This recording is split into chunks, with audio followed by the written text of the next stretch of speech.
Welcome everybody. I'm about to see Predator Badlands in IMAX 3D. I want to see if there's black bars on the top and bottom, or if it uses a full screen, how the 3D is. I just saw Back to the Future twice in IMAX, which was awesome.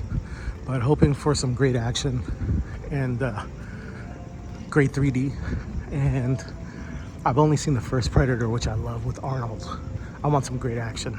Let's go see what happens. Oh yeah, I love 3D, and I really love IMAX too. Wow. All right, I just got out of seeing Predator Badlands in IMAX 3D. First, let me talk about the 3D. Usually, I love 3D. Most movies that I see in 3D are good enough to where it gives it depth, or something comes from behind you, makes you feel like you're in the world. For Predator Badlands, 3D is not necessary. It didn't really make a difference to me as far as being in the world. There's a lot of scenes where, there's depth, but it blurs out either the foreground or the background. So it's obviously specifically made for 2D, so it wants you to focus on something in the foreground or the background. But when you're watching it in 3D and it focuses on, let's say, the background and the foreground is blurry, it kind of takes you out of it and takes out the 3D effect. It's like, what is that blurred foreground there for? Because when you're watching 3D, your eyes can focus either to the foreground or the background, right? But when they blur one of them, it's almost like there's no reason for that to be there, because you can't really see the foreground or the background. You know what I'm saying? So that there was a lot of instances of that, and there wasn't any sweeping, like, huge shots where enough of them where the 3D would really bring you into that world. So I would say it's not worth having glasses on, having it be a little darker, and getting the 3D. It's not worth getting the 3D for that on this movie. There's not much from the foreground or the background or something that comes from behind you into the screen or anything like that. So I would skip that. IMAX. There were black bars on the top and bottom. This movie is really, it's so good that it doesn't, IMAX doesn't enhance it. And it's not degraded by not seeing it in IMAX. What I'm saying is, you don't have to see this in IMAX. And if you watch this on your TV at home, you will be thoroughly entertained without any compromises of not seeing it on a huge screen in IMAX. So both the IMAX and the 3D is not necessary on this movie.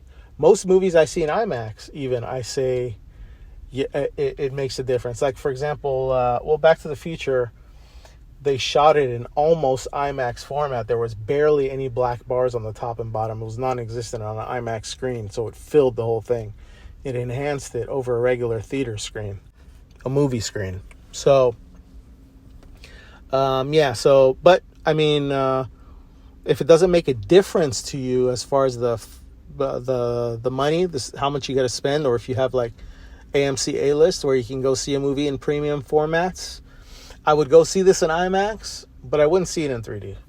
Again, I think obviously having it on a bigger screen, if you're not really paying for it extra, or it's not a big deal for you to pay a little more to see it on just a bigger screen, it's good. But 3D, no, I think the 2D is probably going to be a better experience over the 3D, in fact, because of that it's going to be a little brighter, you don't have to wear glasses, and the 3D added nothing, in my opinion. All right, let's get to the movie. This movie was awesome. Now, the beginning was cool how they set it up, right? And to be honest, it was kind of almost like a run-of-the-mill for me. Like a really well done film, but nothing special. Halfway up until like halfway or a little less than maybe a third of the movie. Like the beginning, let's say 10 minutes, really cool the way they set it up, awesome. And then it just shows, like in the trailers, again, this is non-spoiler, by the way. Him going through the world, the land, and it's trying to kill him, and he's fighting back, whatever. And it kind of stays at that level. And I was like, okay, this is cool, but it's not going to go down as awesome or whatever.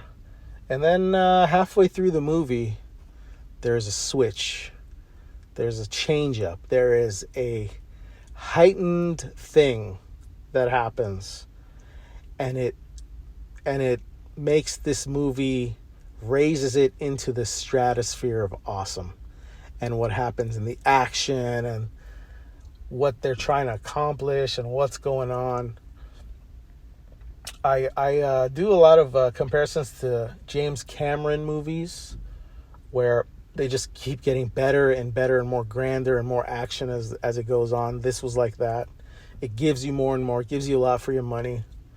It also reminded me of the classic movies that I've been catching up on and rewatching, like Die Hard, Die Hard 2, action movies, the original Predator, Mission Impossibles, movies that I can keep watching over and over at home. And it's just fun to always rewatch because of the action and the cool scenes and all that. This has that. When you see this is going to be one of those movies in the future when it's on TV or you're watching it on streaming or whatever, you could watch it once a year or a few times a year and just have fun, It's in that level now. It's in that category of those movies that I just like to rewatch because it's some cool action. Like I said, Die Hard, Die Hard 2, Rambo. Would Rambo be? Rambo's a little slower, but it's always a fun watch. Again, Predator, Terminator 2, the first Terminator, all that stuff. It's on that level. So I had a blast watching it. It was gory, even though what was it, PG-13? This totally could have been a rated R movie. Yes, there was heart, and I'm a guy that I don't need heart in a movie. I want to see some good action. But this wasn't like heart where it makes you go, oh God, It was sprinkled throughout, and it was a perfect amount, and it was very sincere. That was cool. The Predator is badass. He's badass. The music and the score is awesome. It gets you pumping, gets your heart pumping. Visuals is really cool. I had a blast watching this movie. I had an absolute blast. I think it's a must-see. You are entertained throughout the whole movie. It's just cool things after another. You know what? So I wouldn't say my favorite, but one of my most favorite things in movies is when somebody goes out for revenge and then they're getting all their guns and their grenades and planning this and that, and then they're setting traps and doing all that. This is what this is all about, and this has that in spades. It's so fun. It's so much fun. I think this needs to be seen. It's a must-see. It's one of the most fun I had in the theaters, along with Tron, Ares that I saw, which was awesome. And it makes me want to go back and watch the Predator again. Predator, I've only seen the first Predator, but I love the first Predator. It's so much fun. This is fun, just like that, I had a great time. I would say see it in IMAX, don't see it in 3D. But if you don't see it in IMAX, not a big deal. It has the black bars on the top and bottom, so not a big deal. Anyways, thank you for joining me. Have a wonderful day. Bye-bye.